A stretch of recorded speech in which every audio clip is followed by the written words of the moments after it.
पा रही हैं तो एक बार अपना ऑडियो और वीडियो सुनिश्चित कर लें। आदरणीय नेहा तिवारी मैम। नमस्ते, मैं जुड़ चुकी हूँ जी आप लोगों से। जी जी, बहुत बहुत स्वागत है मैम। मैं इस कार्यक्रम के मुख्य आयोजक का जी विकास सर कुछ कहना चाह रहे हैं। सर हमारे बीच में जुड़े हुए हैं। जी जी जी सर, जी सर, जी सर। मैं सर बहुत बहुत धन्यवाद सर।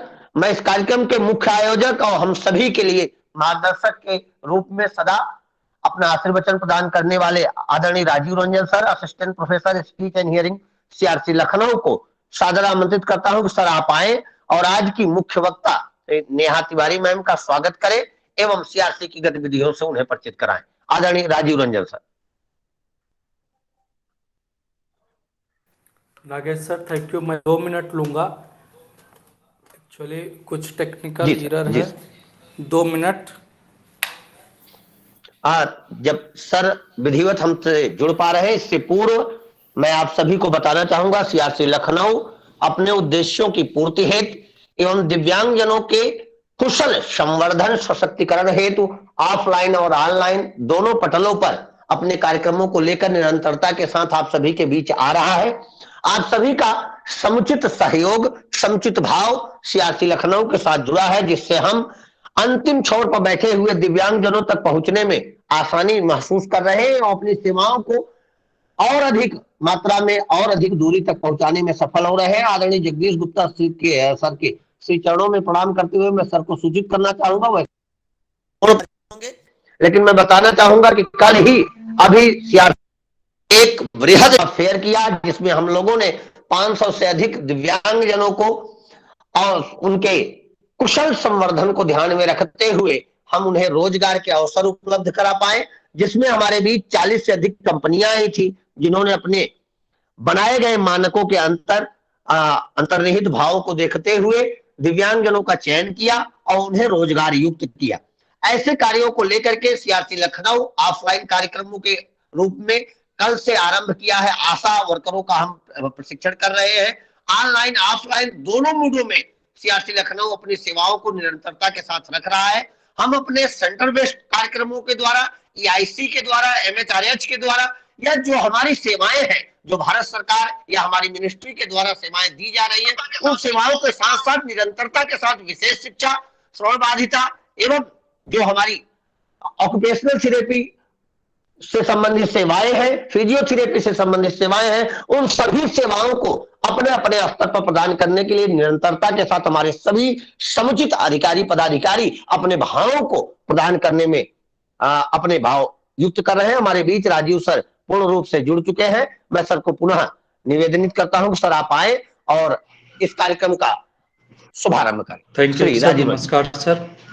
नमस्कार जगदीश गुप्ता साहब एंड नमस्कार, good afternoon Neha madam, and I would like to welcome all of the participants who have joined today for this online webinar entitled Management of Stuttering. And this was ये जो आज का वेबिनार था and ये इसके लिए हम लोगों ने आई थिंक कल या परसों इसका कार्य, इस वेबिनार का रूपरेखा तैयार किया और हमारे जो आज के स्पीकर हैं मिस नेहा तिवारी मैडम, इनको हम लोगों ने अप्रोच किया और मैडम ने तुरंत से हाँ बोला कि okay fine, we will be able to take it. तो आज के जो टॉपिक के लिए क्या है, जो हमारे स्पीकर हैं, speaker she is also my senior and she is my mentor as well, I will say, and she is also director of Sacheta that she is leading with, and she is visiting faculty at Dr. Sakuntala Mishra National University for teaching BSLP student, and also she is a visiting professor at Institute of Health Sciences Bhubaneswar. She is having almost 22 years of experience in the field of speech and hearing. Her major work that leads with the children with communication disorder. She is also certified in many of the new therapeutic strategies such as Henan, it takes two to talk, is prompt, as well as talk tools, and many other programs which help other children with communication disorder to grow up, and many more. And Madam Neha Madam is mostly deals with the children. What I have understood and I have seen her, and one more thing about Neha madam कि इनका जो awareness करने का programme, awareness programme का जो तरीका है, ये नहीं देखते हैं कि मैं सीनियर हूँ कि क्या हूँ, कहाँ पे जाना है। ये कहीं पे भी बोलते हैं तुम भी आओ हम भी चलेंगे। ये नहीं है कहीं भी कोई भी चौक है, कोई भी पार्क है। एक दो मैं तो नहीं जा पाया, लेकिन मैंने देखा कि कैसे ये मतलब कहीं भी खड़े हो जाके कुछ बोल देते हैं कि भाई ये ऐसा है, ये प्रॉब्लम्स है, इस तरह से आना है, और that is very good. So again I would like to welcome all of you from behalf of our ministry, our Department of Person with Disability, as well as our National Institute Director, Dr. Himanshu Das, our CRC Director, Sri Ramesh Pandey sir, as well as we would like to welcome from all of you from all the CRC staff, and we hope so कि आज का जो ये programme रहेगा, ये webinar रहेगा, ये आप लोगों को स्टटरिंग जो हम हकलाना बोलते हैं अपने टर्मिनोलॉजी में, उसके लिए जिनको भी ये थोड़ा बहुत मान लीजिए हमारे बीच आज बहुत सारे BSLP या SLP स्टूडेंट्स हैं, एजुकेटर्स हैं, सीनियर मोस्ट फैकल्टी हैं, गुप्ता सर हैं, one of the Neelam Dhamija madam है जो कि हम लोग का हर एक वेबिनार जुड़ते हैं। नमस्कार मैडम।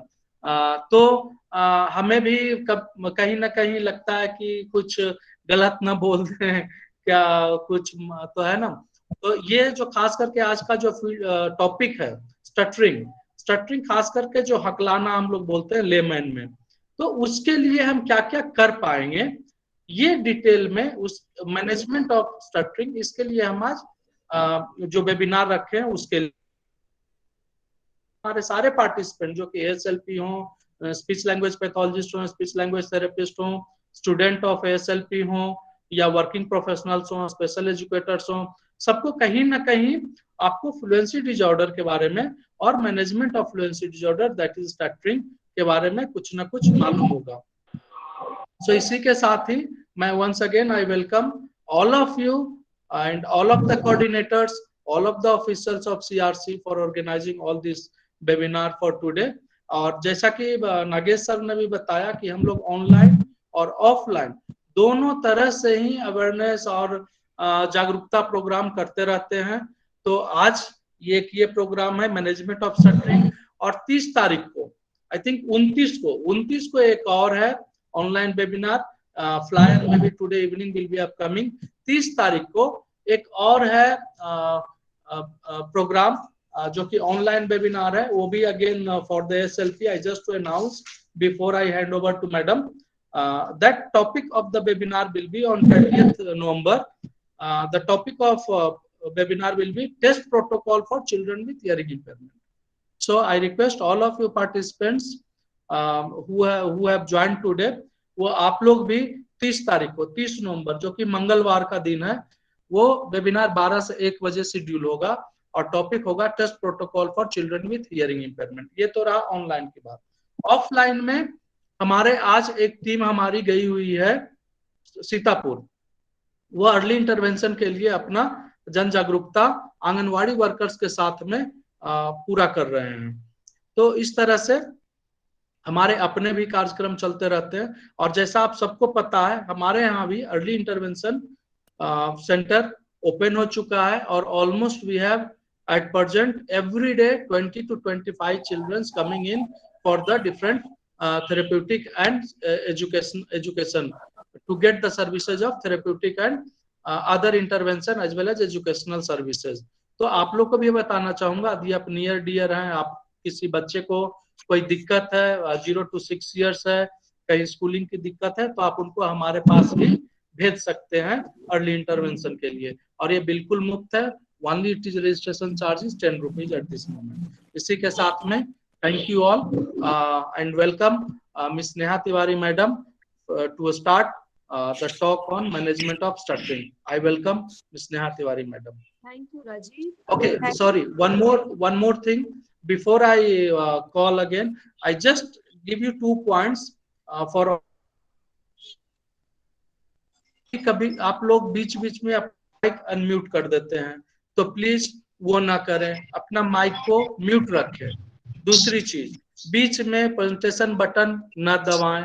उससे क्या होगा, जब प्रेजेंटेशन शुरू हो जाएगा तो उस बीच में जब आप प्रेजेंट बटन दबा देंगे तो हमारी प्रेजेंटेशन, जो हमारे आज के रिसोर्स पर्सन है, उनका प्रेजेंटेशन ऑफ हो जाएगा। तो अननेसेसरली इस पे प्रॉब्लम्स आएंगे। तो please I request all the participants, kindly keep yourself muted and don't press present button in between. If you have any questions, please write into your chat box or at the end of the presentations आप लोग पूछ सकते हैं। Thank you all. I welcome Miss Neha Tiwari madam for today webinar. Miss Neha Tiwari madam. Thank you mister Rajiv Ranjan. मैं देख सकती हूँ काफी एक्सपीरियंस्ड लोग हम यहाँ पे आज जुड़े हैं। आप सभी का धन्यवाद जुड़ने के लिए। तो जिस टॉपिक के लिए मैं आज आई हूँ, मैं बात करने वाली हूँ, वह है मैनेजमेंट ऑफ स्टटरिंग। यानी कि किस तरह से अगर हकलाने की समस्या है तो किस तरह से हस्तक्षेप किया जाए, किस तरह से उसके लिए कार्य किया जाए। हकलाना एक ऐसी समस्या है जिसका संबंध सीधे हमारे सिर्फ मुंह के स्ट्रक्चर से नहीं है। ये एक स्ट्रक्चरल प्रॉब्लम नहीं है, इसमें बहुत सारे कंपोनेंट्स हैं जो कि दे आर लाइक इंटरवोवन, वो एक साथ जुड़े होते हैं और फिर ये समस्या जो है वो ऐसी दिखती है जो कि हम बाहर देख पाते हैं। तो ये कहना कि स्टटरिंग को हम किसी भी एक टेक्निक इस्तेमाल कर ली जाए और स्टटरिंग पे काम शुरू कर दिया जाए और हकलाने की समस्या ठीक हो जाएगी, ये कहना एक अंडरस्टेटमेंट हो जाएगी।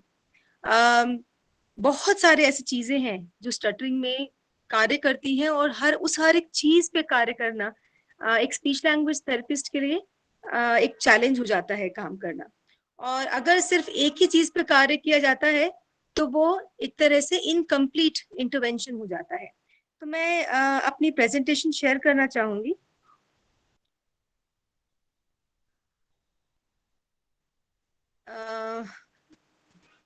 सॉरी, या आप सबको मेरा प्रेजेंटेशन दिख रही है?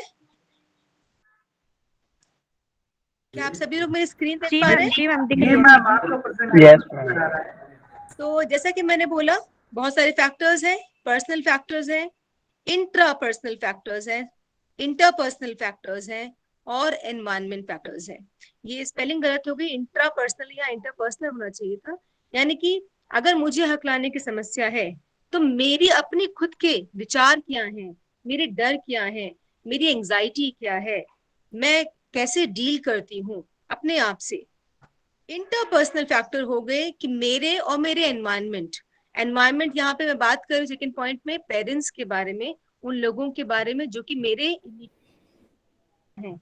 और खासकर जब हम बात करते हैं चाइल्डहुड तो चाइल्डहुड स्टटरिंग में पेरेंट और बच्चे का जो कनेक्शन है बहुत इंपॉर्टेंट रोल प्ले करता है। और तीसरा जो इम्पोर्टेंट कंपोनेंट है वो है पर्यावरण का। तो जब हम स्पीच लैंग्वेज थेरेपिस्ट जब हम काम करना शुरू करते हैं, बहुत जरूरी है कि हम पर्सनल, हम इंटरपर्सनल और हम एनवायरनमेंट, इन तीनों पर कार्य करें। चाहे हम एक हायरार्की सेट कर लें या हम इन तीनों पे एक साथ काम करें। क्योंकि जितना मेरा एक्सपीरियंस है स्टटरिंग, खासकर अभी मेरे पास जो बच्चे हैं स्टटरिंग के साथ, ये एक ऐसी समस्या है कि बच्चे को बहुत ज्यादा डीमोटिवेट कर देती है। उसको खुद समझ में नहीं आ रहा है कि परेशानी उसको क्यों है और परेशानी पे वो क्यों नहीं कंट्रोल कर पा रहा है बच्चा, और कौन से फैक्टर्स है जो कंट्रीब्यूट कर रहे हैं। सो खासकर बच्चों में मेरे एक्सपीरियंस से जो इम्पोर्टेंट फैक्टर है, जो आप सभी लोगों को जो स्पीच लैंग्वेज थेरेपिस्ट हैं जो डील करते हैं, वो है एक एनवायरमेंटल फैक्टर, वो है इंटरपर्सनल फैक्टर। और ये फैक्टर पे काम करना बहुत ज्यादा जरूरी हो जाता है। नेक्स्ट है कि जब हम गोल सेट करते हैं, हमने अपने गोल सेट कर लिए, तो उस गोल्स में हमको काम किस पे करना चाहिए, शुरुआत किससे की जाए? तो शुरुआत जो होनी चाहिए वो होती है अवेयरनेस से। और विश्वास मानिए, जो अवेयरनेस टर्म है ये बहुत खूबसूरत टर्म है, क्योंकि ये हर एक डिसऑर्डर में इस पे कार्य करते हैं। चाहे अनक्लियर स्पीच हो, हम अवेयरनेस पे कार्य करते हैं। क्योंकि जिस बच्चे को प्रॉब्लम है, जिस व्यक्ति को ये प्रॉब्लम है, क्या उसको अपनी परेशानी के बारे में पूरी तरह से जानकारी है? क्या वो अवेयर है? और साथ ही साथ उस परेशानी को, उन ब्लॉक्स को, उन रेपिटेशंस को, जो उसको प्रॉब्लम हो रही है, वो रुक रुक के उस रुकावट को क्या वो समझ पा रहा है, क्या उसको सुन रही है वो रुकावट। ये बहुत जरूरी है, क्योंकि कई बार ऐसा होता है कि वो रुकावट की जो सिवियरिटी है हम महसूस कर पा रहे हैं, बच्चा साइकोलॉजिकली अंदर महसूस कर पा रहा है, लेकिन अगर उससे पूछा जाए कि अभी आपने एक वाक्य बोला, किन किन शब्दों पे आप रुके हैं, तो वो नहीं बता पाता, क्योंकि उसकी अवेयरनेस नहीं है। तो यहाँ पे मैं कहूंगी कि जो हमारी जो मेटा अवेयरनेस, जो कि वो क्या बोल रहा है, उसकी अवेयरनेस पे कार्य करना बहुत जरूरी है। फिर सेकंड में बात आती है कि टेक्निक्स कौन से इस्तेमाल की जाए। अब टेक्निक्स आप बिल्कुल खोलिए, आपको बहुत सारी टेक्निक्स मिल जाएंगी। हम बात करने वाले हैं कुछ टेक्निक्स के बारे में, कुछ टेक्निक्स के बारे में बात करेंगे, और उन टेक्निक्स को हमको सेलेक्ट करना है, यूज करना है, देखना है क्या उससे जो रुकावटें हैं वो उनमें कमी आई है, तो नया बिहेवियर स्टैब्लिश हुआ है कि नहीं हुआ, और अगर हुआ है फिर उस बिहेवियर को अलग अलग कॉन्टेक्स्ट में ट्रांसफर करना और उसको मेंटेन करना, उस बिहेवियर को हमारा नेक्स्ट गोल होता है। और यही हमारा कार्य खत्म नहीं होता।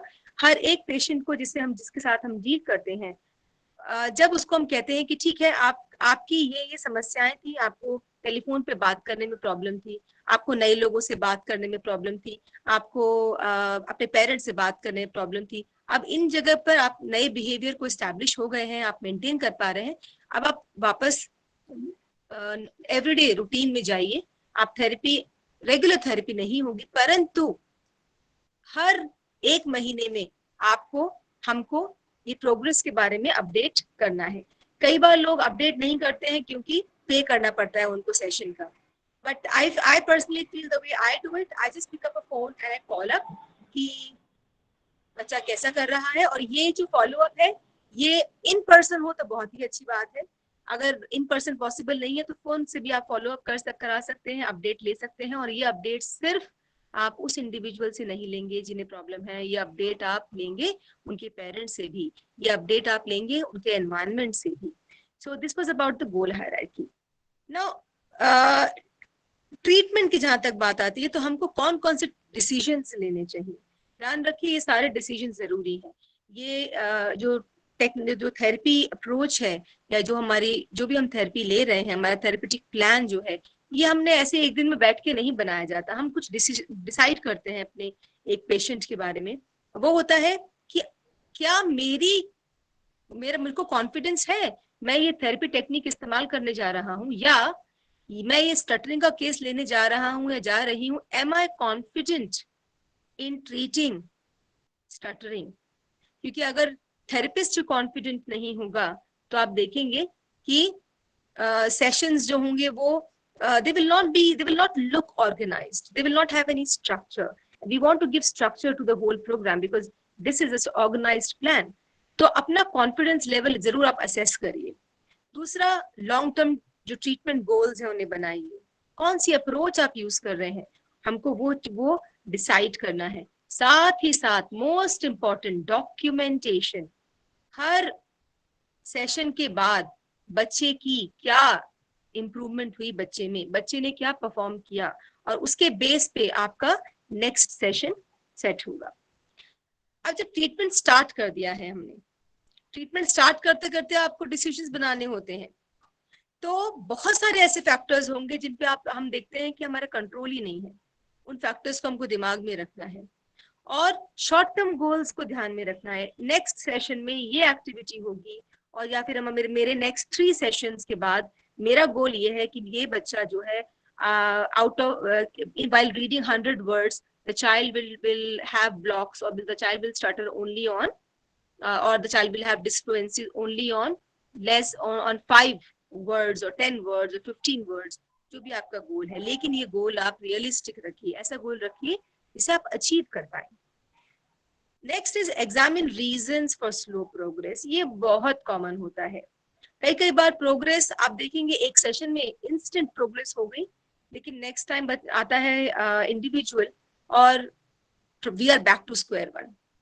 तो देखिए क्या गलत हो रही है, कहाँ गलती हो रही है, रीजन क्या हो रहा है, क्या 2 सेशंस के बीच में स्पेसिंग ज्यादा हो रही है, क्या होम ट्रेनिंग पुअर है, ऐसा तो नहीं है कि हैबिचुएशन फैक्टर हो गए हो, आपके साथ फेमिलियरिटी फैक्टर हो गया हो और बाहर नहीं हुआ है ऐसा, या you are controlling the patient too much, कि आपके सामने तो वो कर पा रहा है, उसने खुद ने रिस्पॉन्सिबिलिटी नहीं ली है मॉनिटर करने की, अपने आप को आप ही मॉनिटर करते जा रहे हो, तो जब वो बाहर जाता है तो वो अपने आप को मॉनिटर नहीं कर पाता। तो please write down the reasons, और ऐसे इस टाइम पे जब रीजंस लिखते हैं, मेरी अपील है आप सभी लोगों से जो स्पीच लैंग्वेज थेरेपिस्ट है, बहुत ओपन रहिए अपने बारे में।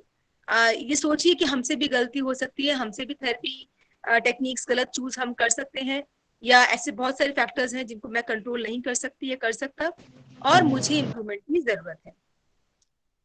नाउ फर्स्ट गोल क्या होगा? Reduce the frequency with which stuttering behaviours occur. तो ये है, हम चाहते हैं कम बार डिसफ्लुएंसी आए। हम चाहते हैं, हमारा जो मैनेजमेंट गोल है कि हम चाहते हैं कि सीवियरिटी भी कम हो, साथ ही साथ जो ड्यूरेशन है, जो एबनॉर्मेलिटी है, अगर बच्चा हकला रहा है और बहुत देर तक अगर उसको बोलना है मेरा नाम नेहा है, तो मेरा नाम नेहा। अब प्रॉब्लम एक बार आई लेकिन ड्यूरेशन उसका बहुत लंबा था, तो मेरा मैनेजमेंट गोल है कि इस ड्यूरेशन को कम किया जाए, एबनॉर्मेलिटी को कम किया जाए। साथ ही साथ जो जिनको प्रॉब्लम होती है स्टटरिंग की, वो लोग बहुत सारे ऐसे ऐसे बिहेवियर्स उनके होते हैं कि वो चाहते नहीं है कि वो ना, जैसे कि बाहर कहीं गए, उनके मालूम है कि फादर बोलेंगे, मदर बोलेंगे कि आप जरा आंटी को नमस्ते बोलिए, आंटी अब नाम पूछेंगी, क्या कर रहे हो बेटा, क्या कर रहे हो, और या फिर आपकी हॉबीज क्या है ना। ये एक ऐसी सिचुएशन है जो कि वो अवॉइड करना चाहते हैं, वो प्रिवेंट करना चाहते हैं, और इस अवॉइडेंस बिहेवियर को भी हमको टारगेट करना है। साथ ही साथ कोई वर्ड अवॉइड करना हो या कोई अक्षर अवॉइड करने के लिए भी बहुत सारे ऐसे बिहेवियर इस्तेमाल करते हैं, सर्कमलोक्यूट करेंगे वो, इंग्लिश वर्ड सपोज नेम, और नेम बोलने में प्रॉब्लम है तो नेम की जगह वो नाम बोल देंगे बिकॉज उसमें प्रॉब्लम कम है, हालांकि दोनों न से शुरू हो रहे हैं, या फिर वो उस वर्ड की जगह कुछ और वर्ड यूज कर देंगे, लैंग्वेज चेंज कर सकते हैं या कुछ और कैसे भी, या डिस्क्राइब करना शुरू कर देंगे, they will not tell the name of that word. So ये सारी जो एक्स्ट्रा बिहेवियर्स हैं जो कि उनकी प्रॉब्लम का हिस्सा है, उनको भी टारगेट हम लोग करते हैं। साथ ही साथ वो सारे प्रोसेसेस जिसकी वजह से स्टटरिंग बिहेवियर मेंटेन हो रहा है, बढ़ रहा है, जिसकी वजह से स्टटरिंग क्रिएट हुई है, उन सारे प्रोसेसेस को हमको टारगेट करना है। पेरेंट्स का रिएक्शन क्या होता है जब बच्चा स्टटर करता है, तो ये चीज बहुत आई थिंक सारे जितने भी स्पीच लैंग्वेज थेरेपिस्ट हैं उनको कुछ स्किल्स हैं काउंसलिंग में, वो जरूर आनी चाहिए। इन्फॉर्मेशन पेरेंट्स से लेते हैं तो आपकी केस हिस्ट्री जो शीट है उसके अंदर there should be a lot of information from parents side. One question is not enough.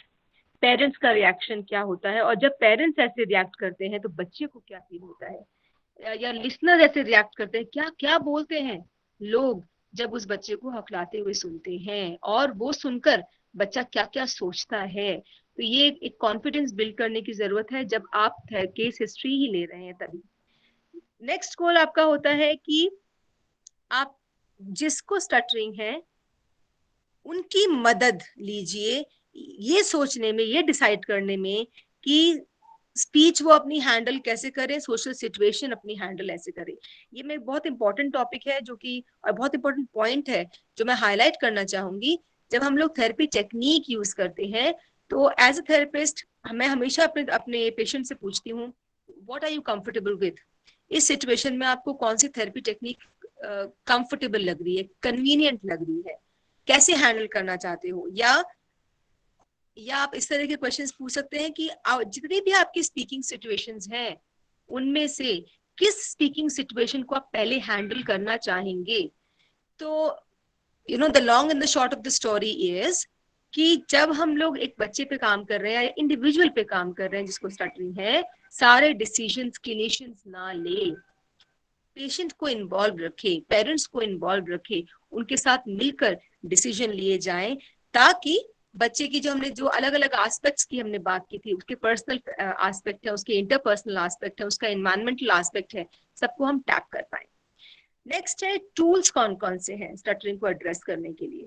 तो जब हम टूल्स की बात करते हैं तो दो इंपॉर्टेंट टूल्स हैं जिनको हम यूज करते हैं, मैं उनके बारे में बताना चाहूंगी। लेकिन उससे पहले एक और बोलूंगी कि मैनेजमेंट ऑफ स्टटरिंग, जो अगर आप बुक्स उठाएंगे, बुक्स पढ़ेंगे, आर्टिकल्स पढ़ेंगे, तो एक क्लिनिकल साइकोलॉजिस्ट और एक स्पीच लैंग्वेज थेरेपिस्ट, इन दोनों का कॉम्बिनेशन एक बहुत अच्छा कॉम्बिनेशन होगा डील करने के लिए स्टटरिंग को। अगर स्पीच लैंग्वेज थेरेपिस्ट, मतलब it is not that we need a clinical psychologist all the time, but a trained clinical psychologist who works with progressive muscular relaxation, who works with systematic desensitization, साथ साथ हम जब काम कर रहे होते हैं तो सोने पे सुहागा हो जाता है। परंतु अगर स्पीच लैंग्वेज थेरेपिस्ट अकेले डील कर रहे हैं तो ध्यान रखें कि अगर कोई और प्रोफेशनल है जो कि हेल्प कर सकता है, टीचर्स की हेल्प आप ले सकते हैं, स्पेशल एजुकेटर्स की आप हेल्प ले सकते हैं, ताकि जब वो बिहेवियर, नया बिहेवियर बाहर, मेंटेन बिहेवियर बाहर बच्चा एग्जिबिट करता है तो उनके बारे में रिपोर्ट आपको अच्छी मिल सके और मेंटेनेंस हो सके और रेगुलेशन हो सके। तो दो टूल्स है स्टटरिंग को एड्रेस करने के लिए। पहला टूल है स्टटरिंग मॉडिफिकेशन स्ट्रैटेजीज। मॉडिफाई कर रहे हैं, स्टटरिंग है, प्रॉब्लम है, उसको मॉडिफाई कर रहे हैं। और ये स्ट्रैटेजीज, मैं कुछ स्ट्रैटेजीज ले रही हूँ यहाँ पे। ये कुछ स्ट्रैटेजीज वो स्ट्रैटेजीज हैं जो मैं खुद इस्तेमाल करती हूँ और ये इनका रिजल्ट मैंने देखा है, तो मैं गारंटी के साथ कह सकती हूँ कि दैट दीज वर्क। एंड ये सारी की सारी एविडेंस बेस्ड प्रैक्टिसेस हैं। तो ये स्ट्रैटेजीज का मेन गोल क्या है कि इंडिविजुअल बोले लेकिन लेस टेंशन के साथ बोले, और जितने भी इंडिविजुअल की टेंशन है, स्ट्रगल है, अवॉइडेंस है, ये उसको टारगेट करता है। जो मेन पर्पस होता है इन स्टटरिंग मॉडिफिकेशन टेक्निक्स का, स्ट्रैटेजीज का, वो होता है कि फिजिकल टेंशन जो हो रही है, अगर मैं बोल रही हूँ वो देखो चिक चिक चिक चिक चिड़चिड़िया, मैं च च च रिपीट तो कर रही हूँ, बट साथ ही साथ मेरे फेस पे, मेरे जॉ में जो फिक्सेशन हो गई है, जो टेंशन है, ये उनको एड्रेस करता है। साथ ही साथ जो हम चाहते हैं अवेयरनेस, जो हम चाहते हैं कंट्रोल, कि इंडिविजुअल जिसको स्टटरिंग है वो कंट्रोल कर सके अपनी फीलिंग्स को भी, अपने बिहेवियर को भी, ये स्ट्रैटेजीज को कंट्रोल देती हैं। साथ ही साथ स्टटरिंग को ही एक रिलैक्स्ड मैनर में हम अप्रोच करते हैं। तो फर्स्ट जो टेक्निक है वो है कैचिंग द स्टटर, यानी कि हम जो है कहाँ कहाँ ब्लॉक हो रहे हैं वहां पे हम कैच कर रहे हैं और उस इंडिविजुअल को बता रहे हैं कि आपको यहाँ पे ब्लॉक आ गया है, तो आप कैच कर रहे हो ब्लॉक को। और ध्यान रखिए इसको आपको थेरेपी सेशंस में ही इस्तेमाल करना है। और यहाँ पे एक एक्टिव पार्टिसिपेशन है, जो इंडिविजुअल बोल रहा है एंड क्लिनिशियन दोनों का। यहाँ हम अवेयरनेस पे काम कर रहे हैं, और जब जब ब्लॉक्स आएंगे, जब जब रेपिटेशंस होंगी, तब तब क्लिनिशियन एक टैप कर सकता है शोल्डर पे, या उंगली दिखा के, उंगली रेस करके बोल सकता है कि यहाँ पे ब्लॉक आया, यहाँ रेपिटेशन हुआ। जैसा कि मैंने बोला कि अवेयरनेस पर काम करना सबसे ज्यादा जरूरी है, तो ये टेक्निक हमको शुरुआत अब करिए इस टेक्निक से जहाँ पे अवेयरनेस पे काम हो रहा है। सेकंड जो टेक्निक है वो है इंटेंशनल स्टटरिंग। इंटेंशनल स्टटरिंग यानी कि इंटेंशनली हकलाइए, जहां नहीं हकलाते हैं वहां भी हकलाइए। तो क्योंकि ये एक स्टटरिंग मॉडिफिकेशन टेक्निक है, यहाँ पे क्या कर रहे हैं हम, जो फियर फैक्टर एसोसिएटेड है वर्ड्स के साथ, आवाज के साथ, अक्षरों के साथ, उस फियर फैक्टर को हम लोग टारगेट कर रहे हैं। तो ये एक प्रेपरेटरी एक्टिविटी है। We ask, I think someone else has started presenting. Rupesh is presenting. Rupesh, please आप बंद कर देंगे इसको? Yeah. Mr. Rupesh. So intentionally हम बोलते हैं स्टटर करिए। ना स्टटर का मतलब क्या है? अब अगर मैं आपसे बोलूं कि आप स्टटर करके दिखाइए, तो हम बहुत अच्छी एक्टिंग करते हैं, है ना। यहाँ पे जिसको स्टटरिंग है उसके लिए स्टटरिंग की एक्टिंग करना ही बहुत मुश्किल हो जाता है, और खासकर तब जब उनकी अवेयरनेस अपने बारे में बहुत कम है। तो first work on awareness, work on this intentional stuttering, जहां पे वो स्टटरिंग को एक तरह से they feel more control on their behaviour, उन्हें लगता है कि ये मेरे कंट्रोल में है, जहां मैं चाह रहा हूं वहां पे रेपिटेशन हो रही है। तो एक जो साइकोलॉजिकल फैक्टर है वो काफी हद तक यहाँ पे इस पे हम काम करते हैं ना। एक और टेक्निक है which is cancellation technique. Now cancellation technique is कि जब कोई इंडिविजुअल स्टटरिंग ब्लॉक आ गया है या रेपिटेशन आ गया है, Excuse me, madam. Yes Madam, kindly reshare your PPT. Represent your PPT. Okay, oh I am not presenting it, sorry. Thank you. अच्छा, आपने बता दिया। Yeah, now the it is next- coming. या Yes. तो next cancellation technique, ये बहुत आसान technique है, स्पीच लैंग्वेज थेरेपिस्ट बड़ी कन्वीनियंटली इसको इस्तेमाल कर सकते हैं। और इम्पोर्टेंट थिंग इसमें ये है कि जब ब्लॉक हो जाए, जब रेपिटेशन हो जाए, तो सपोज मैंने एक सेंटेंस लिया है, आई सॉ अ पैरेट, तो आई सॉ अ पैरेट, यहाँ साउंड हुआ है, ये स्टटरिंग मोमेंट है जो कि निकल गया। जब स्टटरिंग मोमेंट निकल गया है, मैंने ये बोल दिया है, उसके बाद मैं थोड़ी देर रुकूंगी और सोचूंगी कि मेरे मुंह पर, मेरे फेस पे कहाँ पे टेंशन मैंने महसूस करी, और मैं अपने आप को काम डाउन करके दोबारा से वही बोलूंगी, आई सॉ द पैरेट। क्योंकि यहाँ पे मैं क्या क्या फोकस कर रही हूँ, मैं फोकस कर रही हूँ उस टेंशन पे जो कि मैंने महसूस करी while saying that word। तो जब वर्ड खत्म हो गया, जो वर्ड प्रॉब्लमैटिक वर्ड था, मैं यहाँ पे वर्ड यूज कर रही हूँ प्रॉब्लमैटिक वर्ड, ऐसा वर्ड जिससे प्रॉब्लम आई, मैंने वो बोल दिया प्रॉब्लम के साथ, उसके बाद मैं विचार करती हूँ किस पे मुझे प्रॉब्लम था, मैं कैंसिल आउट करूंगी कि no, cancel this, I will say it again. So you are saying it again with less tension, less stress। आप कम स्ट्रेस लेंगे उस वर्ड पे, आप फोकस करेंगे उस वर्ड पे, आप फोकस करेंगे उस टेंशन पे जो आपने एक्सपीरियंस की, और दोबारा से उसको आप बोलेंगे। तो ये एक तरह से हुआ कैंसलेशन टेक्निक। हम कैंसिल करते हैं ना, कुछ लिखा होता है, हमने गलत लिखा तो हम उसे काट के दोबारा लिखते हैं, isn't it? और जब दोबारा लिखते हैं तो कैसे लिखते हैं, आराम ध्यान से लिखते हैं, और हम लोग ध्यान पूर्वक उसको लिखते हैं। ऐसा ही कुछ यहाँ पे टेक्निक में होता है। नेक्स्ट टेक्निक है हमारी स्लाइडिंग आउट और पुलिंग आउट और ईजिंग आउट। इसको कोई भी नाम से हम जानते हैं, लेकिन इसके अंदर जब मुझे ब्लॉक आ रहा है, जब मुझे प्रॉब्लम हो रही है, तब मैं उस समय अवेयर होंगी, मैं अवेयर हो जाऊंगी उस टेंशन के लिए, मैं अवेयर हो जाऊंगी उस स्ट्रेस के लिए जो महसूस कर रही हूँ मैं अपने आर्टिकुलेटर्स पे।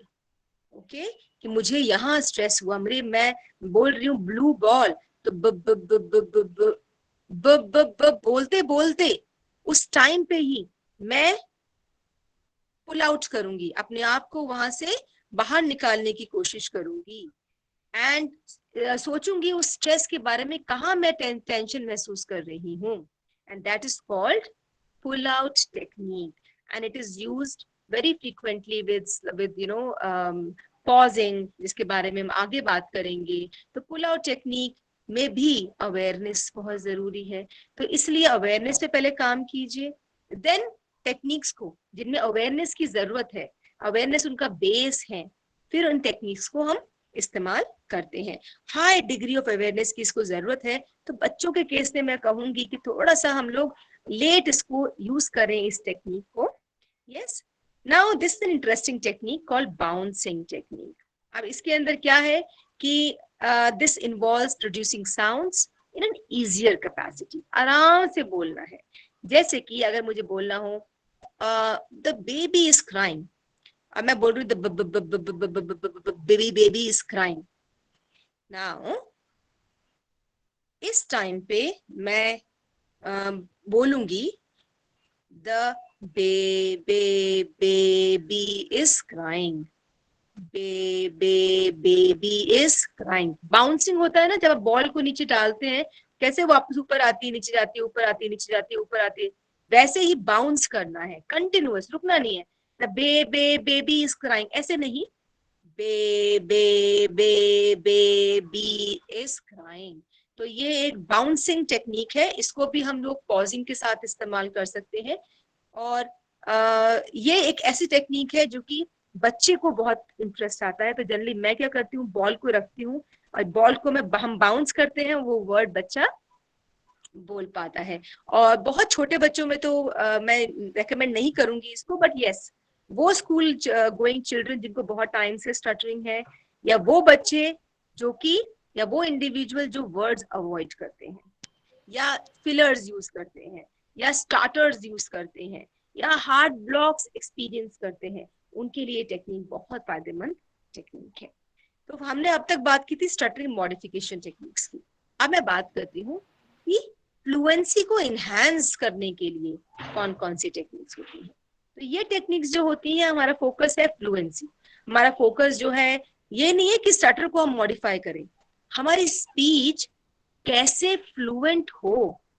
एंड ये बात मैं यहाँ पे हाईलाइट करना चाहती हूँ कि फ्लुएंसी इनहैंसिंग टेक्निक्स जिनको स्टटरिंग नहीं है, जो अपनी फ्लुएंसी को बेटर करना चाहते हैं, स्पीच फ्लुएंसी को बेटर करना चाहते हैं, उनके लिए भी ये टेक्निक्स काफी कारगर है। और कौन सी टेक्निक्स हैं ये ध्यान रखिए, फ्लुएंसी इनहैंसिंग टेक्निक्स हो गई या स्टटरिंग मॉडिफिकेशन टेक्निक, इनके कॉम्बिनेशन को हमको इस्तेमाल करना है, ठीक है। और हो सकता है कि हम सिर्फ फ्लुएंसी इनहैंसिंग टेक्निक यूज करें, ऐसा भी हो सकता है कि हम स्टटरिंग मॉडिफिकेशन इस्तेमाल करें। अपने पेशेंट के बारे में जानिए, देखिए कौन से टेक्निक के साथ वो आसानी से काम कर पाते हैं, किस टेक्निक से आपको सक्सेस मिलती है, अकॉर्डिंगली आप कॉम्बिनेशन इस्तेमाल कर सकते हैं। तो हमने क्या बताया, पर्पस क्या है इन टेक्निक्स का, इन टेक्निक्स का जिनके बारे में हम आगे बात करने वाले हैं। फ्लुएंसी इनहैंसिंग टेक्निक्स का पर्पस फ्लुएंसी को इनहैंस करना है, स्टटरिंग को मॉडिफाई करना नहीं है।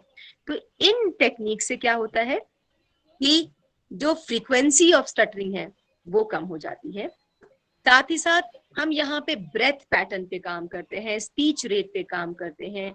यहाँ पे हम लोग जनरली जो जनरल कम्युनिकेटिव सेटिंग्स हैं उनके बारे में बात करते हैं, और स्टटरिंग के आसपास होने वाले जितने भी प्रोसेसेस हैं, यानी कि बोलने के लिए जिन जिन प्रोसेस की जरूरत है उन प्रोसेस पे भी काम करते हैं, ठीक है। तो फर्स्ट टेक्निक है लाइट आर्टिकुलेटरी कांटेक्ट। ये आपने इसके बारे में पढ़ा होगा, बहुत ही इफेक्टिव टेक्निक है। खासकर बच्चों में मैंने एक ट्राई की थी, 9 years old girl, and very very effective technique, specially when you are beginning to work at word level. Okay, words आप जब स्टार्ट करते हैं तो लाइट आर्टिकुलेटरी कांटेक्ट आसान टेक्निक है, खासकर वो वाले आर्टिकुलेटर्स जो बच्चों को दिखाई दे रहे हों, लाइक प ब ब भ। तो अगर बच्चों को, अगेन मैं आई सॉ द पैरट का एग्जांपल लेती हूँ, बच्चों को प्रॉब्लम बोलने में, आई सॉ द पैरट, बच्चा बोल रहा है आई सॉ द पैरट, यहाँ पे उसको बोलो कि दोनों लिप्स टाइटली एक दूसरे के साथ जुड़े हैं, हिल रहे हैं और टेंशन हो रही है, इसकी जगह पे दोनों लिप्स को लाइट से टच करो, ऐसे सोचो बस, touch and out, touch and away, touch and away. तो I saw the parrot, I saw the parrot, parrot, parrot. यहाँ पे आप जो है लाइट कांटेक्ट सिखाने की कोशिश, सॉफ्ट कांटेक्ट भी इनको बोलते हैं, सिखाने की कोशिश कर रहे हैं। सेकंड है fluency enhancing technique, relaxed breath pattern, बहुत बहुत इंपॉर्टेंट। और ये हमारी रेस्पिरेटरी सिस्टम और हमारे फोनेटरी सिस्टम, हमारे आर्टिकुलेटरी सिस्टम, इन तीनों के बीच में जो कोऑर्डिनेशन है वो रेस्पिरेटरी बहुत बहुत inhale and deep exhalation, inhale and deep exhalation. Because हमारी स्पीच कैसी होती है, short inhalation, deep exhalation, short inhalation, deep exhalation, isn't it? तो इस पे हमको काम करना है। देन थर्ड टेक्निक है स्ट्रेच्ड स्पीच। लंबा करके खींच के बोलो, स्ट्रेच करके बोलने की technique. Now this doesn't sound normal, लेकिन इसकी जब प्रैक्टिस हो जाती है अडल्ट्स में, खासकर जब प्रैक्टिस हो जाती है इसकी, तो रियल लाइफ सिचुएशन में इतना लंबा खींच के नहीं बोलते, वो इसको बहुत ब्यूटीफुली इस्तेमाल भी करते हैं। तो शुरुआत में आप इसको स्लो स्पीच को जरूर इस्तेमाल कीजिए, स्ट्रेच्ड स्पीच को इस्तेमाल कीजिए और देखिए कितना कंफर्टेबल है आपकी पेशेंट इसको इस्तेमाल करने में। Then the next is easy onset. Now easy onset is वो स्पीच साउंड्स, इनिशियल साउंड जो कि प्लोजिव नहीं है, बड़े आसानी से आपको इजी तरीके से, जेंटल तरीके से बोलना सिखाना है। और जैसे कि स, स, श,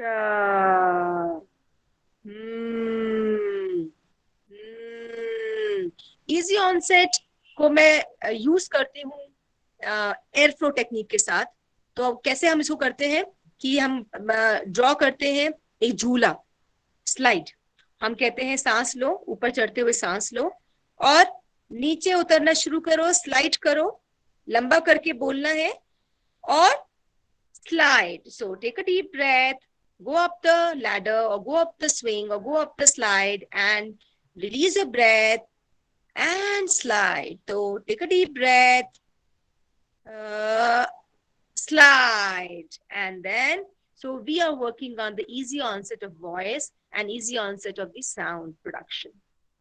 And the last technique is the pausing technique. Pausing मतलब एक आप पैराग्राफ लीजिए, अपनी मर्जी से आप कॉमा लगा दीजिए, जहां जहां कॉमा होगा बच्चों को वहां वहां रुक कर बोलना है।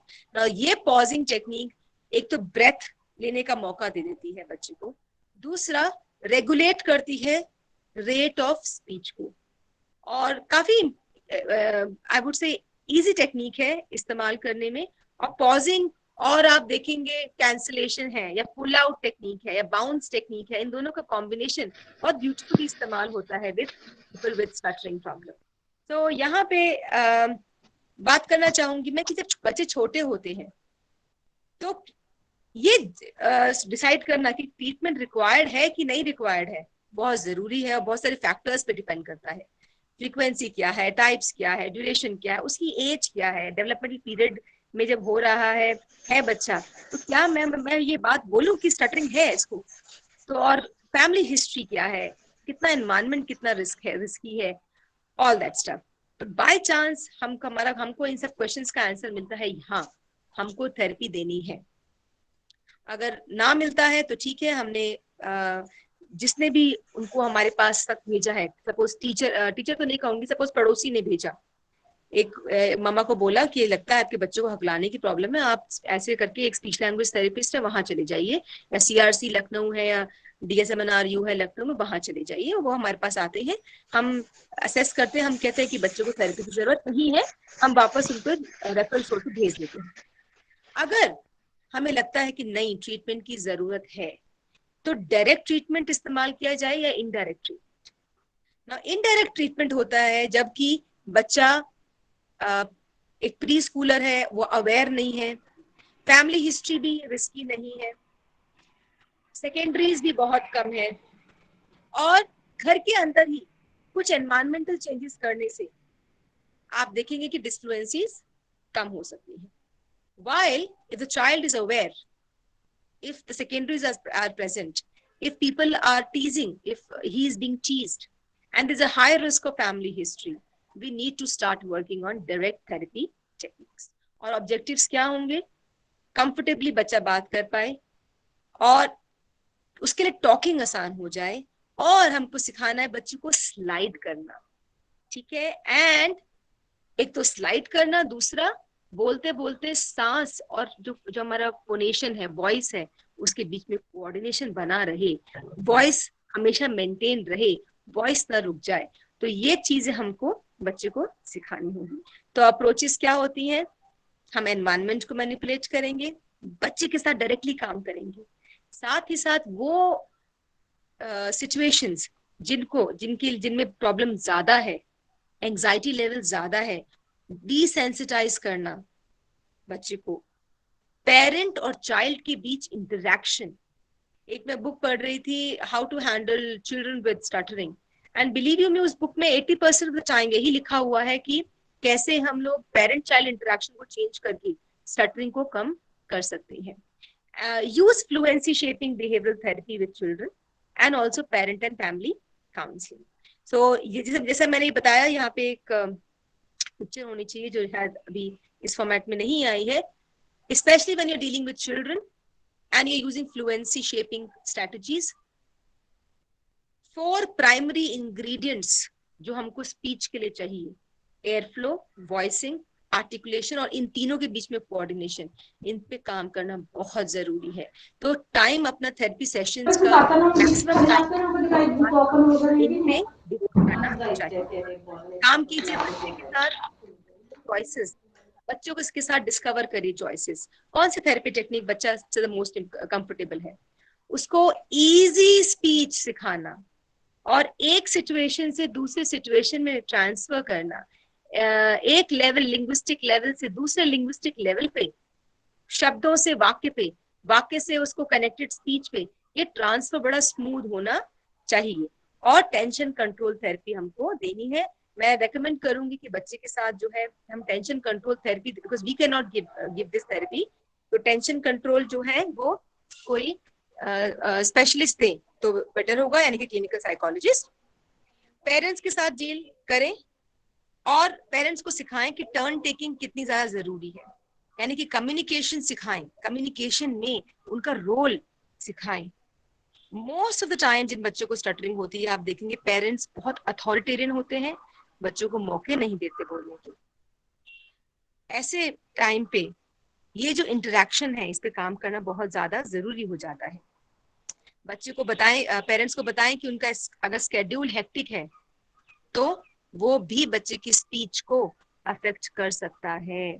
अगर मदर सारा काम जल्दी जल्दी करने वाली है, जल्दी करो, ये भी जल्दी करो, ये भी जल्दी करो, ये भी जल्दी करो, जल्दी बोलो, अगर ये एटीट्यूड है मदर का इतना फास्ट, तो इसका असर भी बच्चे की स्पीच बिहेवियर पे हो सकता है। So we need to tell the parents to take pause, ask them to be chill and ask them to control their behavior in order to make changes in their child's behavior. तो additional strategies जो हम इस्तेमाल कर सकते हैं वो है modelling करें नॉर्मल डिस्फ्लुएंसीज, हम बच्चे को सिखाएं slow rate of speech, continuous phonation. ये बार बार मैं बता रही हूँ क्योंकि ये बहुत छोटा, मुझे ये टॉपिक बहुत बड़ा है और टाइम कम है, तो मैं बार बार ये बताती हूँ कि जब बच्चे के साथ हम बात करते हैं 2 चीजें पर काम करना बहुत जरूरी है। रेट पे काम कीजिए, फोनेशन वॉइस चलती रहे और इजी स्पीच बच्चे बोले। अगर स्टटरिंग भी करें बच्चे तो उसको मॉडिफाई करके हमको फ्लुएंसी इनहैंसिंग स्ट्रेटजीज से हमको इजी स्पीच की तरफ लेके आना है। Thank you.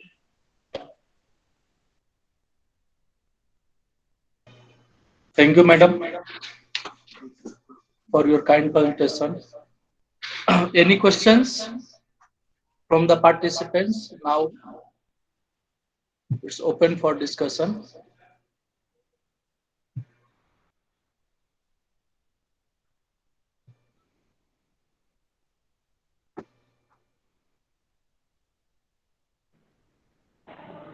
हेलो।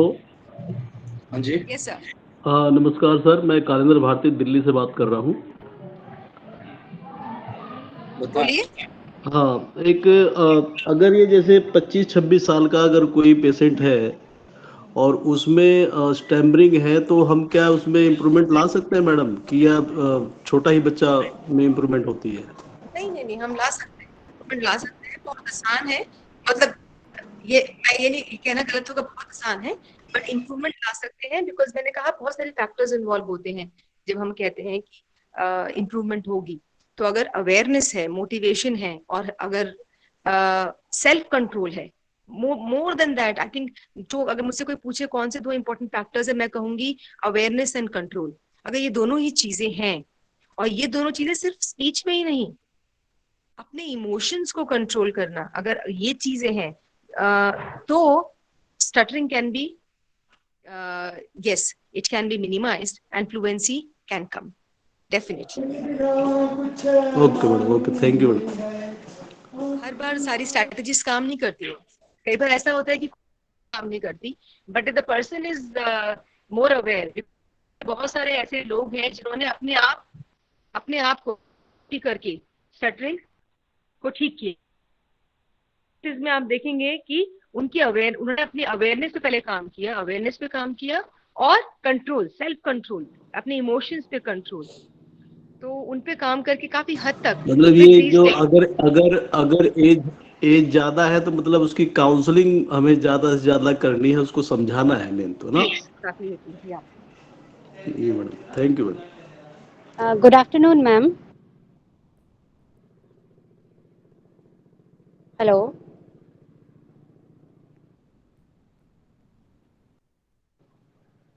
Hello. हाँ Hello. नीता जी बोलिए। जी सर, सर मेरा क्वेश्चन ये है कि पहले तो ये है कि stuttering and stammering is same sir.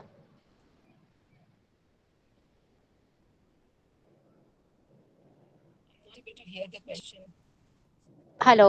Madam आपकी आवाज नहीं आ रही है। हेलो। जी। जी जी मुझे आ रही है आवाज मैम, बहुत कम आ रही है। Ma'am one more question is ma'am, according to parents ma'am, जैसे बच्चा है पहले वो ठीक बोलता था, after that after few years उसने स्टैमरिंग करना स्टार्ट कर दिया, तो फिर उस बच्चे को हम वापस कैसे नॉर्मल स्पीच पे ला सकते हैं? मैंने पूरी जो मेरी सेशन है मेरा इसी पे था कि कौन कौन सी टेक्निक इस्तेमाल की जाए अनीता मैम। सॉरी। जी जी मैम सॉरी। बच्चा पहले नॉर्मल बोलता था, बाद में स्टटरिंग स्टार्ट हुई है। जी मैम। स्टटरिंग के साथ ये होता ही है कि जो उसका ऑनसेट है स्टटरिंग का, जी। वो डेवलपमेंटल पीरियड में होता है। 8 साल से पहले पहले भी स्टटरिंग स्टार्ट हो जाती है। इसका मतलब ये नहीं कि बच्चा पहले ठीक बोलता था और स्टटरिंग अब स्टार्ट हुई है, उसका ओके। ऑनसेट है। तो उसके लक्षण शुरुआत से दिखाई देते हैं, कम हो सकते हैं, लेकिन फुल फ्लेजेड रूप दिखाई दे सकता है डेवलपमेंटल पीरियड में। और जिनको बाद में ओके। शुरू होती है स्टटरिंग, उन पे भी हम ओके। लोग काम करते हैं। जो आप कहते हो कि हम काम कैसे करें, तो जी। Specially paediatric population, it is important कि हम लोग हाँ। पेरेंट चाइल्ड इंटरेक्शन पे काम करें। देखो जितना पेरेंट्स कंट्रीब्यूट करते हैं बच्चे की थेरेपी टेक्निक को, उतना यस मैम। कंट्रीब्यूशन कोई और नहीं कर सकता। जी। तो आई राइट। पेरेंट्स एम्पावर हो, वो टेक्निक्स समझे, वो बच्चे से ओके। बात करें, बच्चा किस थेरेपी टेक्निक में ज्यादा ज्यादा कंफर्टेबल है उस पे बात करें, और 2-3 ओके। सेशन डिसाइड करने में कि बच्चा कहाँ कंफर्टेबल है, पेरेंट्स क्या समझते हैं और कितनी जल्दी में है ठीक कराने ओके। की। कई बार जल्दबाजी होती है, ये ओके। जल्दबाजी बच्चे की स्पीच बिहेवियर में। सो यस ऐसे सिर्फ 1-2 लाइन बोल के मैं आपको नहीं वो कर सकती हूँ, आई काउंसिल नो। कर सकती हूँ, कि आपको नहीं बता सकती कि कैसे बच्चे को ठीक किया जाए। एज सुन एज पॉसिबल आप स्पीच लैंग्वेज थेरेपिस्ट के पास जाएं, ओके। और बच्चे की प्रॉब्लम को जरूर दिखाएं as soon as possible. Because okay ma'am. ये बहुत डिमोटिवेटिंग स्थिति हो जाती है बच्चे के सामने जब बच्चा बोल नहीं पाता, तो देर ना करें जी। उस पे। Yes ma'am. Okay, thank you ma'am, thank you so much.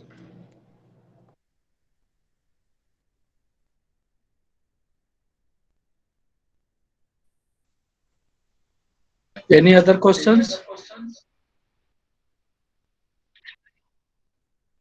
No, there is two raised hands. One is Ashish question अगर Chaurasia. नहीं है, Mr. Ashish Chaurasia, you want to speak something?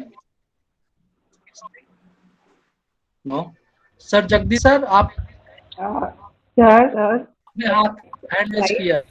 नहीं सर, मैं ये कहना चाह रहा था तो जी। I congratulate Neha for very nice presentation. Good morning. बहुत बढ़िया प्रेजेंटेशन रहा और ऑलमोस्ट शी कवर्ड एवरीथिंग। मैं ये चीज चाहूंगा कि if you can say something about primary and secondary hesitancy. Primary hesitancy जो होती है, वहां पर जो उन्होंने बात करी थी ना एक जगह कि हमको थेरेपी चाहिए या नहीं चाहिए, तो अगर वो प्राइमरी और सेकेंडरी के बारे में बात कर देंगी तो लोगों को बहुत सारे डाउट्स क्लियर हो जाएंगे। Thank you. Primary and secondary agency आपने बोला? नहीं, स्टैमरिंग डिस्फ्लुएंसी जो है उसके बारे में। देखिए, नॉर्मल नॉन फ्लुएंसी भी कहते हैं इसको, जिसे हम डेवलपमेंटल डिसफ्लुएंसी कह सकते हैं। यानी कि जब बच्चा बोलना सीख रहा होता है तो लैंग्वेज डेवलपमेंट बहुत ही रेट से होता है, specially from the year 2.5 to 3 years। और इस टाइम पे क्या होता है, थॉट्स बहुत ज्यादा आते हैं बच्चे को, और बच्चे का जो ओरल मोटर मैकेनिज्म है, स्ट्रक्चर है, वो इतने डेवलप्ड नहीं होते। मोरओवर कभी कभी vocabulary, the child has to think about words, जो न्यूली लर्न वर्ड्स हैं, तो कभी कभी उनकी स्पीच, जो साउंड, जो उनकी स्पीच है, इट मे साउंड लाइक मम्मा मम्मा मम्मा, देखो देखो देखो देखो वो जा रहा है। So it sounds like the child is repeating. So this kind of disfluency, wherein the child is not aware that he is stopping, where the child is, when repeating, is repeating normally, and there is no consistency in his errors, and it is happening in the developmental period. ये characteristic feature है non fluency की। और secondaries नहीं है, कोई दिमाग को tension नहीं है फेस में, मम्मा मम्मा देखो देखो वो जा रहा है। There is no other feature, no fixation, no tension, no stress.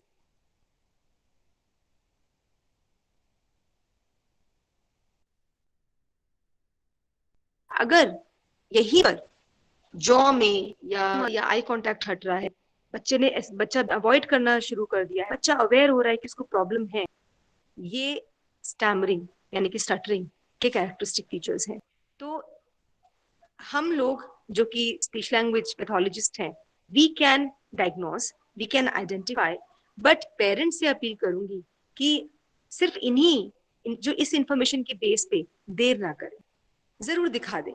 क्योंकि अगर डाउट है आपको तो ये सोच के कि नहीं नॉर्मल ही है, मैम ने बताया था नॉर्मल, ऐसा होता ही है, don't do that, don't delay, always show, take a session, always show.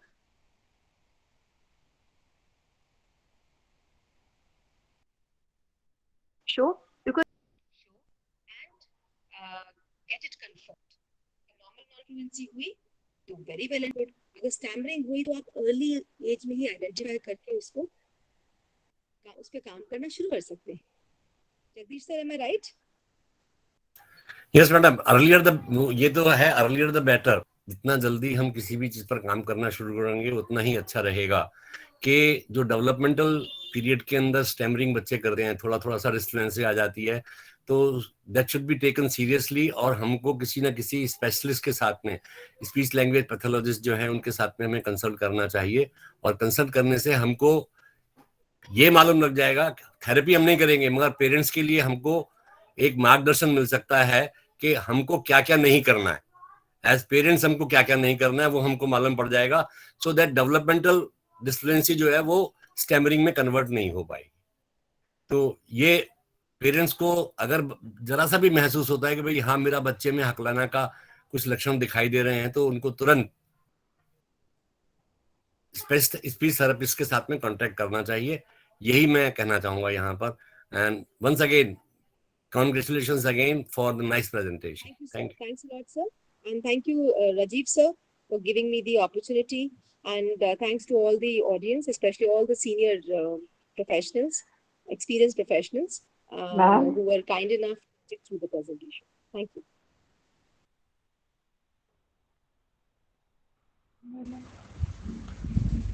Ma'am, how we differentiate stuttering and cluttering? Ma'am, I would like to see the last slide. The name of that author from who you quoted. Can you please type in your issue, because I'm not able to hear. I got a call, and after that I'm not able to hear. Hello. Yes. Hello. What is the difference between stuttering and cluttering? Shall I join back?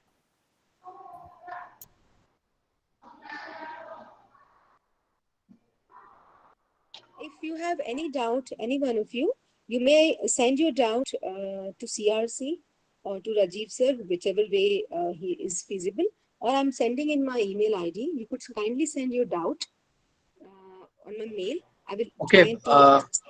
As madam said, you can send us the email.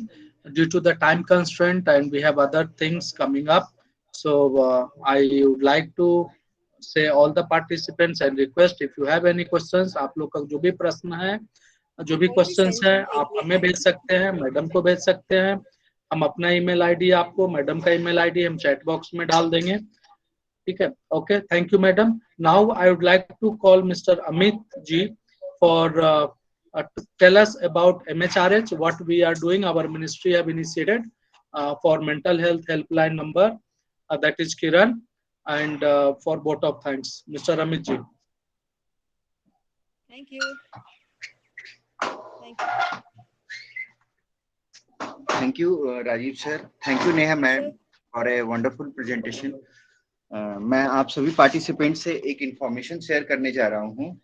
Ministry of social justice and empowerment के द्वारा एक किरण mental health helpline start किया गया है, जो 24/7 mental health helpline work कर रहा है। इस मेंटल हेल्थ हेल्पलाइन का नंबर है 1800-599-0019। ये mental health helpline number mental health संबंधित समस्याओं के लिए, इस पे हम साइकोलॉजिकल काउंसलिंग और साइकेट्रिक एडवाइस प्रोवाइड करते हैं। तो आप लोगों से रिक्वेस्ट है कि आपके सोसाइटी में या कहीं भी आप इस तरह के मेंटल हेल्थ चैलेंजेस क्लाइंट्स को देखते हैं, तो आप ये नंबर उनको फॉरवर्ड करें ताकि वो ज्यादा से ज्यादा लाभ उठा सके। मैं फिर से दोबारा रिपीट करना चाहूंगा, ये नंबर है 1800-599-0019। साथ ही मैं आपको ये भी एक इंफॉर्मेशन देना चाहूंगा कि सीआरसी लखनऊ के अंदर ही cross disability early intervention centre start कर दिया गया है।